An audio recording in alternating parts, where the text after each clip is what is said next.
Hi, welcome back to Off Topic Sports. I'm Colin Smith.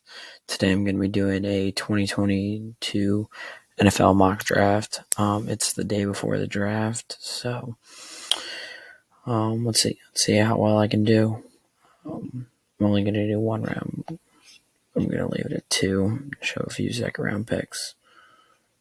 We're going to select all teams. I'm going to do no trades in this. Just try to stick with the simple, what it'll be. I don't want to try to predict any trades right now. For the first pick, Jaguars are up. I don't think this is a good pick, but I think it's going to be Trayvon Walker. He's shot up the draft board in the past couple of days, and he's the odds-on betting favorite to be the number one pick now. I think it should be Aiden Hutchinson or Kayvon Thibodeau, but I think that the media makes it seem like Trayvon Walker is going to be the first overall pick. And when a guy shoots up that close to the draft, it means he's going to be it. Number two, the Lions. I think they're sticking with Hutchinson. Staying with the Michigan connection. They need help at every position. So I think Hutchinson's like a great fit. I think he's a great dynamic pass rusher who probably should be the number one overall pick. The Texans right here. I think they're taking Kayvon Thibodeau.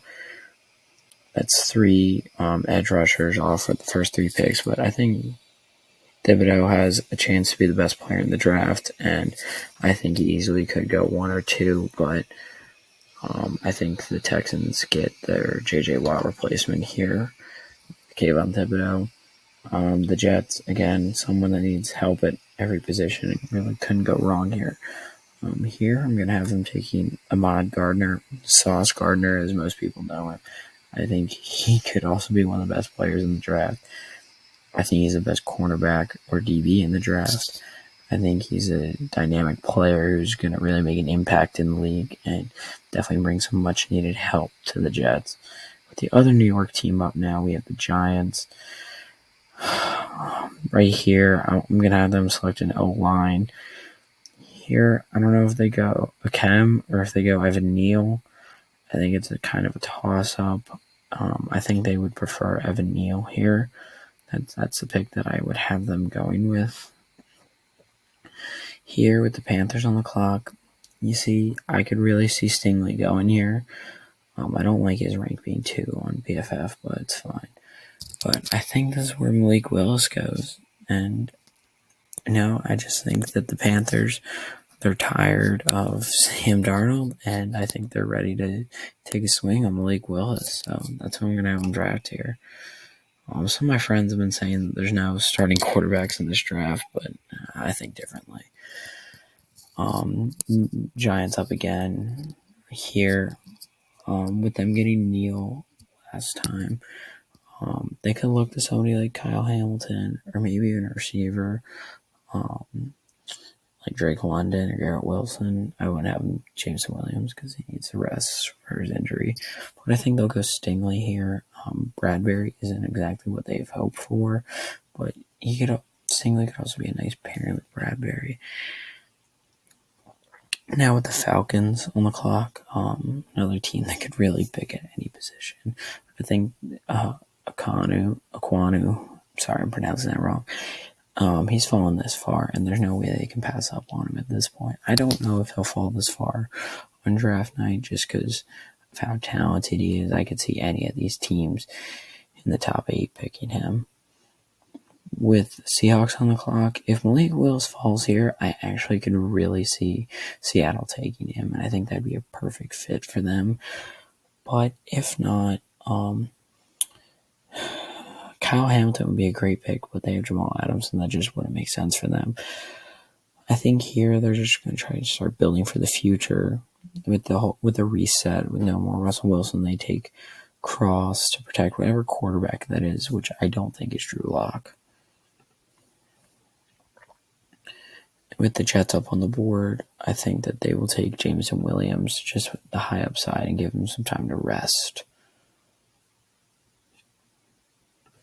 Yeah, the Jameson Williams pick is just totally upside for them, and he can take the year off, and the Jets aren't going to win many games, whether he plays or not. But I think that'll be a great target for Zach Wilson.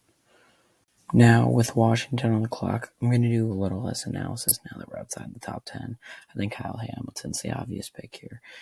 He is one of the best players in this draft that has just fallen outside the top 10 because teams have other needs so far.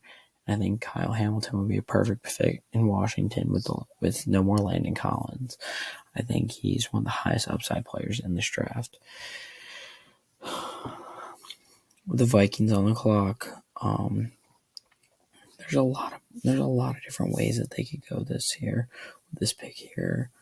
They could take a DB. If Stingley, Hamilton, or Sauce fall this far, I think they would definitely go with that.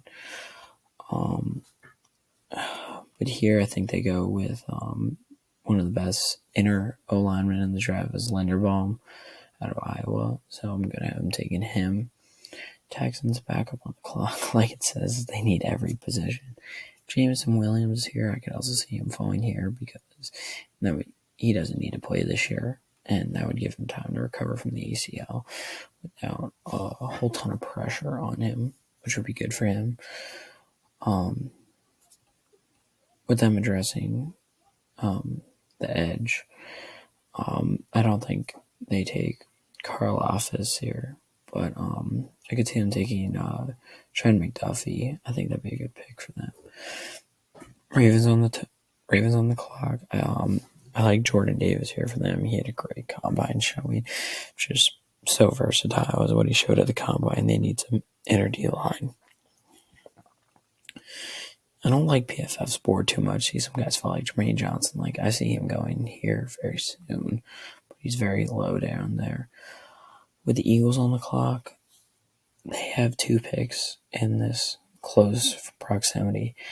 I would love to see them take another wide receiver. I really would, but I don't know if they can afford to exactly, but I would actually love to see them take Drake London. And I think they might.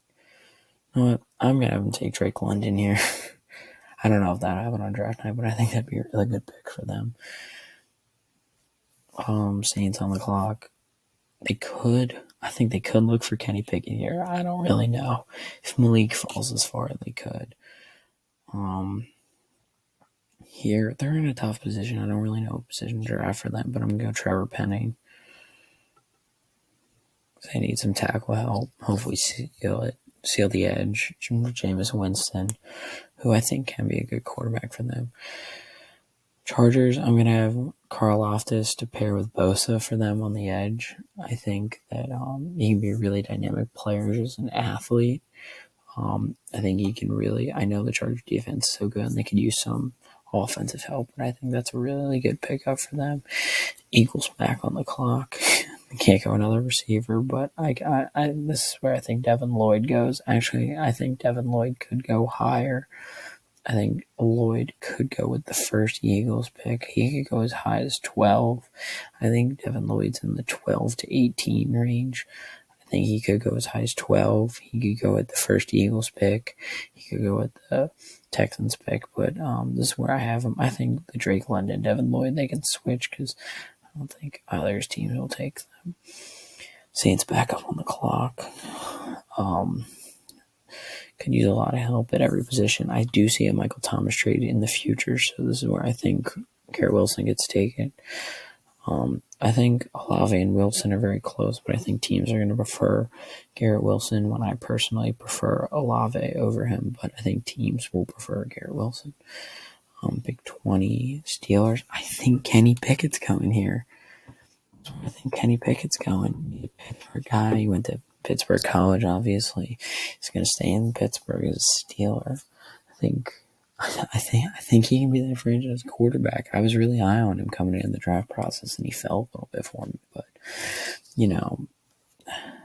he looks good. Here's where I'm going to have Jermaine Johnson go. Jermaine's a really good player in this draft, and I would be surprised to see him fall this far, but up New England just gives him another dynamic pass rusher that, Bill Belichick always finds the diamond in the rough in the draft. And I don't know if Jermaine will fall this far, but if he does, the Patriots will be sure to scoop him up. Now on the clock's the Packers. That's where I think Chris Olave goes. I think it's finally time that they get Aaron Rodgers a weapon in the first round. They've lost Devontae Adams. They need to take a weapon. And if Olave is on the board, he is a must-take for them, in my opinion. Looking here for the Cardinals, I could see a Jabo going here, but I don't know how much they need on the defensive line. He's more of an edge rusher. I think they'll go Devontae Wyatt, though, on the inside. Cowboys, say they just need to shore up their front end, and I think on the defensive side, so I think Jabo will go here. Bills, they're a very complete team. There's nothing that they exactly need. Literally, almost they're great in almost every position. Like it says their needs are wide receiver, defensive tackle, but like I don't really know. They seem to be doing fine in everything. I think they'll take a high upside player in Booth here. Titans on the clock. Wide receivers in need, but no more. Julio Jones will be there next year. And A.J. Brown's future seems to be uncertain. But I think it'd be too early to reach on a receiver here. I'd look for them in like the second rounds.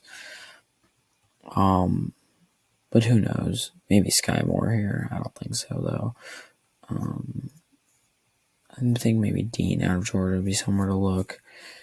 Help that defensive end on. I'm seeing if I like anyone else here. I don't. I'm gonna go with Dean.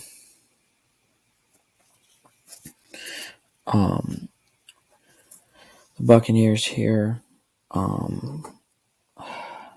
Again, like they're a complete team that has been in the Super Bowl the past couple of years, in the past 2 years. So I don't really know if there's much for them here.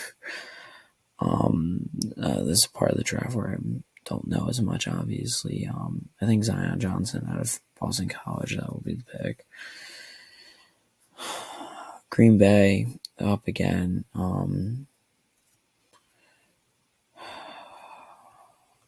See, this is where a lot of guys can like be interchanged for each other, and I just don't know.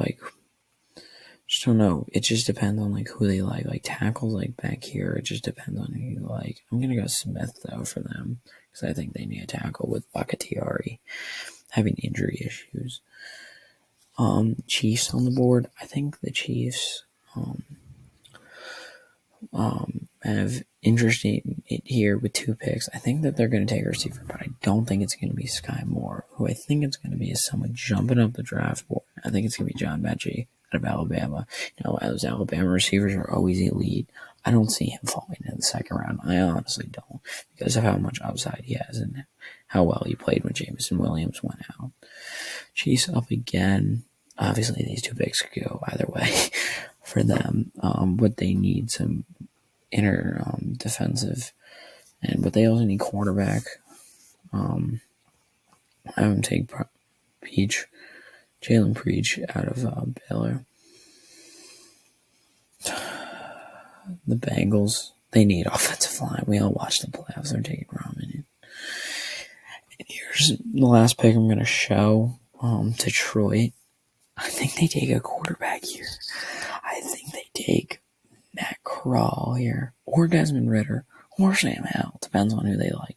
But I think they're going to take Matt Corral here because I think that they take a quarterback with one of these 32 or 34 picks, but taking him with pick 32 will give him a better contract if he does turn out to be a franchise quarterback.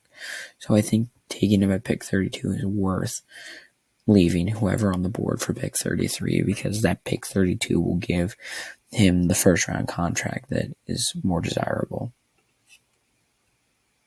And that's it for the first round. I'm going to make a few second round picks and show you guys what I think there. So just a few second round picks that I want to look at. Sky Moore to the Lions. I think they just look for high upside guys at this point. I like Breece Hall to the Texans because They just, I think Brees is the best running back in this draft, and he's the first running back taken off the board. But I think it shows every position is a need for them, so they can't really go wrong. Oh, I like Arnold Ibike as pick 33 too, and I like Kenneth Walker to the Falcons out of Michigan State running back. Those are just some picks that I like in the second round. But let me know what you think in the comments below. I'm probably gonna get trashed by everybody after all my picks are wrong after the draft. But this is just what I think every team would take.